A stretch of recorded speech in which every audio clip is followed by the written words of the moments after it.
பரபரப்பான அரசியல் சூழ்நிலையில் போராட்டத்தை அறிவித்திருக்கிறது பாட்டாளி மக்கள் கட்சி. என்ன நடந்தது என்பதை குறித்து விரிவாக விவரிக்க இருக்கின்றது இன்றைய காலம். பேரன்பிற்குரிய தொப்பில் தமிழ் உறவுகளுக்கு வணக்கம். நான் உங்க வேலமுருகார். பாட்டாளி மக்கள் கட்சி திடீரென்று போராட்டத்தை அறிவித்திருப்பது என்பது தமிழக வட்டாரங்கள்ல பரபரப்பை ஏற்படுத்தி இருக்கு. தேர்தல் முடிவுகள் வந்த பின்பாக அனைத்து கட்சிகளும் சோர்ந்து போய் நிற்க, மக்களுக்காக நியாயத்திற்காக களத்தல இறங்கியிருக்கு பாட்டாளி மக்கள் கட்சி.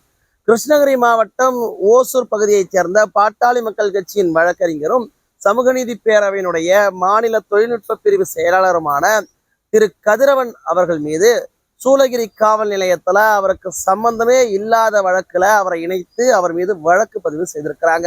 அதற்கான காரணம் என்னன்னு அந்த பகுதியில் விசாரித்து இருக்கின்ற போது, கதிரவன் அவர்கள் மக்கள் பிரச்சனையில முன்னின்று மக்களுக்கு ஆதரவாக குரல் கொடுப்பவராகவும் பாட்டாளி மக்கள் கட்சியை அந்த பகுதியில் வளர்த்தெடுப்பதில் முக்கிய நபராகவும் இருந்து வந்திருக்கிறார். இதை பொறுத்து கொள்ள முடியாமத்தான் அவர் மீது இப்படியான பொய் வழக்குகள்ல அவர் பெயரை இணைச்சிருக்கிறாங்க என்ற குற்றச்சாட்டு முன்வைக்கப்படுது.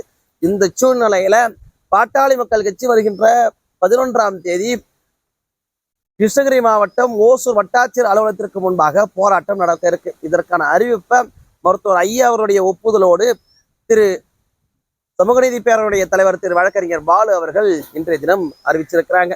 வருகின்ற 11ஆம் தேதி காலை 10 மணிக்கு ஓசூர் வட்டாட்சியர் அலுவலகத்திற்கு முன்பாக சூளகிரி காவல் நிலையத்தை கண்டித்து ஆர்ப்பாட்டம் நடக்கும் என்றும், அந்த ஆர்ப்பாட்டத்தில் சமூக நீதி பேரவையைச் சேர்ந்தவர்களும் கிருஷ்ணகிரி மாவட்டத்தை சேர்ந்த முக்கிய நிர்வாகிகளும் கலந்து கொள்ள வேண்டும்